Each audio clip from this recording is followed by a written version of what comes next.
पाटन थियो पोखरामा सिमलको रुखै रुख थियो सिमलको भुवाहरू उठ्थ्यो हामी दौडिन्थ्यौ त्यो भुवा समात्नलाई कदमको रुखहरू थियो कदमको रुखमा गाइने दाइहरू बसेर सारङ्गी रेटिरहेको हुन्थ्यो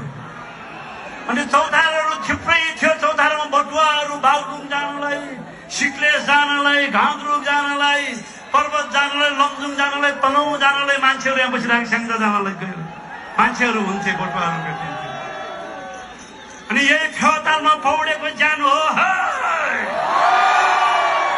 अनि यही सेती नदीमा सबै साथीहरू मिलेर तरेको हो अनि सेतीको किनारै किनार हिँडेर बदाम बयार खाएको हो अनि यो चौरै चौर भएको ठाउँमा हिजोआज जेठो बुढो धान फल्ने ठाउँमा कोदो उम्रिने ठाउँमा मकै उम्रिने ठाउँमा घरै घर उम्रेको छ समय कस्तो हुँदो रहेछ हिजोको खाली खाली ठाउँ सबैले सबैलाई चिन्ने ठाउँ आज कसैले कसैलाई पनि चिन्दैन